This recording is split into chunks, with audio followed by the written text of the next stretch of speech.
Hi, this is Donna and welcome to DD Paper Crafts.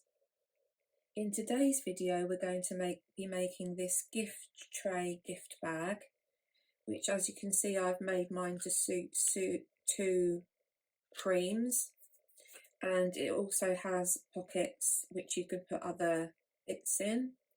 The bag closes using a Velcro closure and then sits like so. This was inspired by a few pictures I saw on Pinterest. However, with mine I've added a flap closure and a handle to make it look more bag-like. So let me show you how I put this very simple project together. For the base of the project I'm going to use card from this Works paper pad, Basic Vintage, which is a 230 GSM, and I'm going to use the purple colour. The base is going to use a full 12 by 12 sheet, and along one side we're going to score at 5 inches and 7 inches. We're going to rotate the cardstock and we're going to score at 3 inches and 9 inches.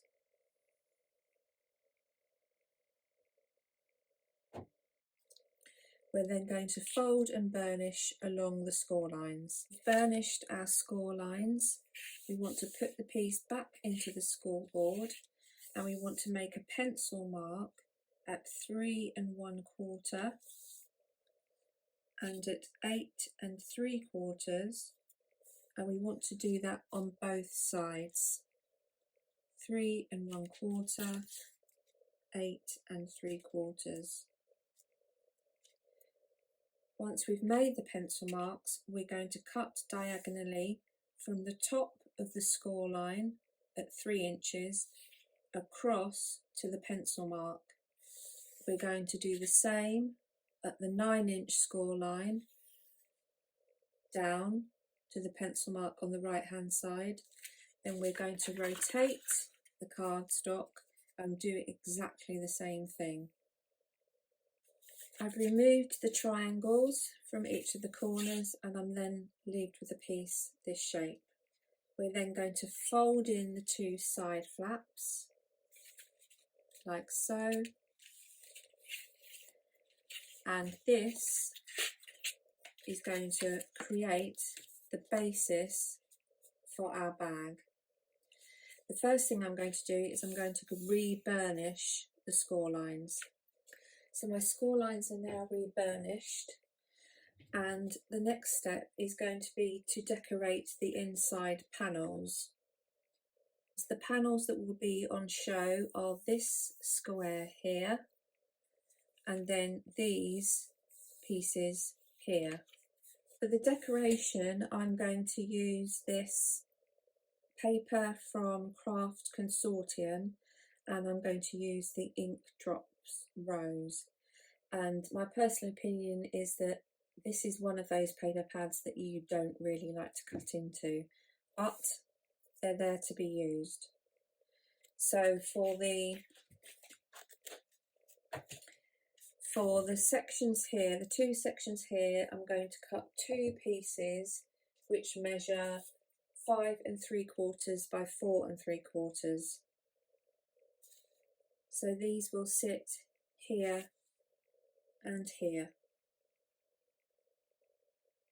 For the front panels here, I'm going to cut 4 pieces which measure 2 3/4 by 4 1/2.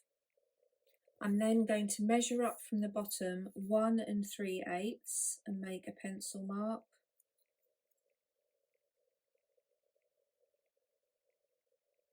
And I'm going to cut across diagonally from the pencil mark to the top of the paper.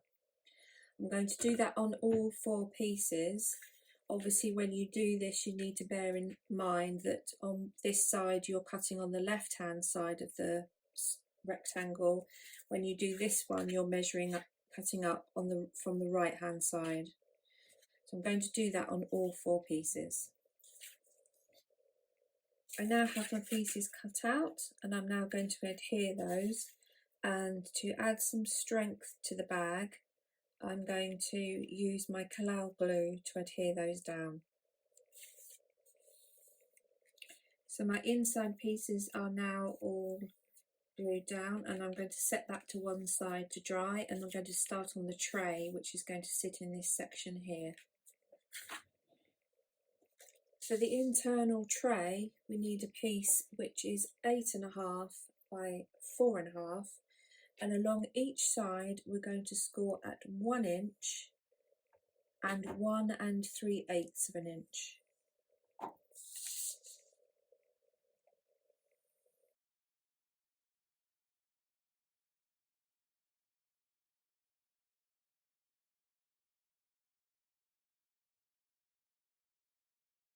Once I'd scored round the edges at 1 inch and 1 3/8 of an inch, I've used a circle die to cut 2 apertures into the middle section. I've used a circle die which is just under 1 3/8 of an inch in diameter, and I chose that size because it suits the size of the gift which is going to go into the box. Obviously you can cut the apertures to whatever size and whatever shape you need to suit your particular gift. In this particular instance, the aperture is slightly wider, but if necessary, if it starts to wobble around, I will just add a glue dot to the cap and secure it to the base. But we'll see when we get to that particular stage. The next step in the process is to cut away some of the corner sections in order that we can then create our tray. So if we start from the bottom left corner, I'm going to completely cut away across the 2 score lines, like so. Moving across to the next score line, I'm going to cut right up to the second 1 3/8 of an inch score line, and then I'm going to cut away the corner, like so. I'm going to rotate, and I'm going to cut up to the second score line and cut away the outer corner, like so. And then finally I'm going to cut, and I'm going to cut away the outer corner, then rotate and cut up to the second score line. So I now end up with a piece which looks like this with 4 thin tabs. I'm going to go ahead and fold and burnish along these score lines, ignoring the score lines on the thin tabs.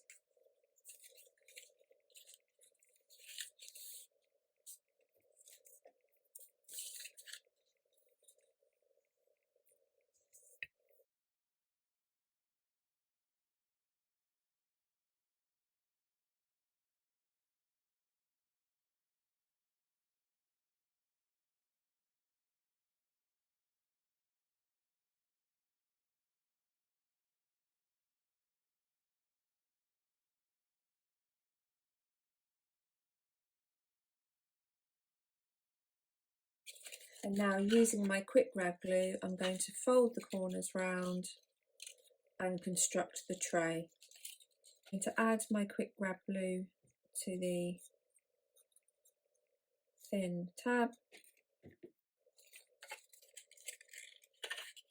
and secure that under, ensuring I get a nice right angle. Now that the tray element is dry, I'm going to adhere it to the base of the outer, and I'm going to use my construction glue to add some strength and to make sure that that adheres as securely as possible.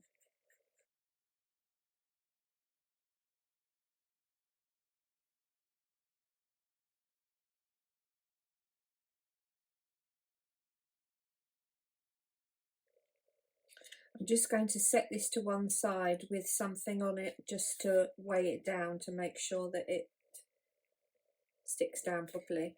For the front and back covers of the bag, I'm going to cut 2 additional 5 3/4 by 4 3/4 panels from this Craft Consortium paper.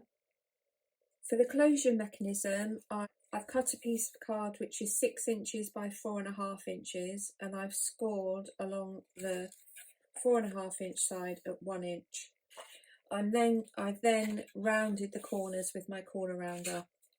I'm going to adhere this to the back like so, and then the flap will come over to keep the gift tray bag closed, and this will allow me to be able to use a Velcro dot for the closure system.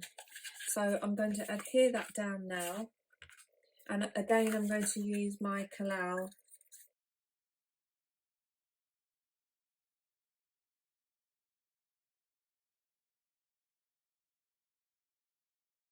I've stuck my hook and loop onto the reverse of the flap, and I've just put my 2 gifts in so that I can make sure that I have enough room for these to sit nicely inside. So I'm now going to push the flap down and just let that hook and loop sit for a minute. I've now finished the decoration of the bag. I've added a handle which is 2 pieces of card glued together, which is 3/4 of an inch wide by 9 inches. I've glued these sections here and then added a brad through.